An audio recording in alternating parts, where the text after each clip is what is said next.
At this critical juncture, Sri Lanka's relationship with the international community as a whole is a tenuous one. In terms of supplying aid in all its forms, their generosity has been unparalleled, but there are those who believe that their involvement should stop there. Sanchia spoke with Professor Rajiva Vijayasinghe, the Secretary General of the Secretariat for Coordinating the Peace Process, to ascertain the government's views on this matter. Thank you, Professor Vijayasinghe, for talking to us, especially about the involvement of the international community regarding Sri Lanka's prevailing humanitarian situation. Now, last week, Sri Lanka saw a number of visits from UN delegates as well as representatives of foreign governments to assess the humanitarian situation in the country. Now, first of all, what role does Sri Lanka expect from the international community? Well, obviously, the most important thing is to gain assistance for our people. And in the current context, it is obviously vital with so many hundreds of thousands coming out to ensure that they get the best possible deal. It's also, I think, important to show people exactly what the situation is and how these poor people have been kept by force by the LTTE for so long, and their sheer relief at being able to get out. So I think it's important for us to engage with these people. And of course, a lot of them tend to only have what I would call the LTTE propaganda type point of view, which is exacerbated by a lot of LTTE orchestrated demonstrations.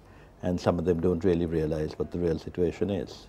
British Foreign Secretary David Miliband and France's Minister of Foreign Affairs Bernard Kouchner's visit last week has caused a bit of controversy in the country. There were protests in the country, and even the Defence Secretary has said that their visit was a waste of time. Can I ask you, why did the Sri Lankan government request for these people to come down to Sri Lanka? Well, it's not the Sri Lankan government request. The way these things work is they call and say, can we come? And as you know, Sri Lankans are generally terribly polite people and say yes. And I think Mr. Kouchner's visit, he's the one who first asked, as far as I know. And it was welcome because the French have really been very helpful. They actually set up a field hospital there. And I think Sri Lanka was quite delighted to have Mr. Kouchner. And as you know, the French ambassador in Sri Lanka has, while being a highly principled person, has been enormously helpful in terms of aid and assistance. I think that when Mr. Miliband called, we tend to be very British in our approach, and I suppose they thought they should say yes. I don't think it would have been a problem, except that then it was presented as an EU visit. And you see, that wasn't really why we had first wanted Mr. Kouchner. Obviously, Mr. Miliband wanted to come with him. I think he would have really served the British cause much better if, while saying, of course, we must do our best for our fellow citizens, which we know already. We don't need him to tell us, but, it's nice to have assistance for this. If he had not been so ambiguous about the LTTE, I think that was tragic, and I think that really is what led to all these suspicions about the poor guy. Few additional developments, such as the JHU protest against the involvement of the international community, and there have also been several posters in Colombo itself against the visit of Miliband and Kouchner, and this has led us to believe that their visit to the country has come across as somewhat of a threat. Is this the case? Well, I don't know whether it's a threat, but obviously there is a fear, which is, I think, a genuine fear on the part of some people. I'm not saying that it's justified, but I can understand the fear that this intervention is designed to help the LTTE. As I said, he could have dealt with it very firmly by saying the LTTE should surrender.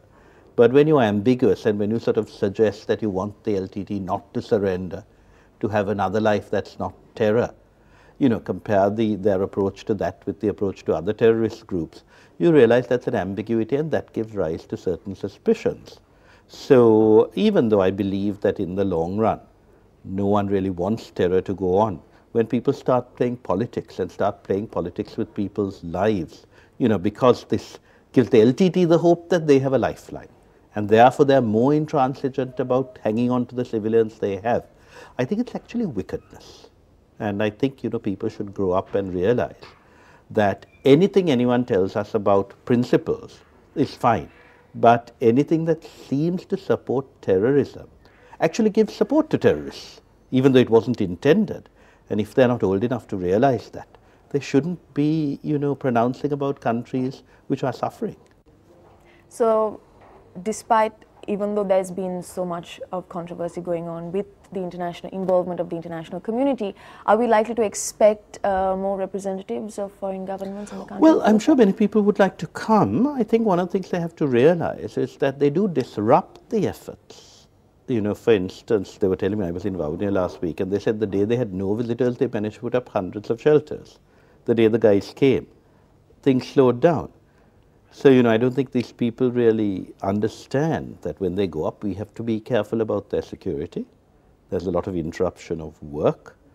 You know, there's a thin line, I think, between genuine concern and, of course, we welcome concern that's accompanied by concrete efforts, like the French hospital.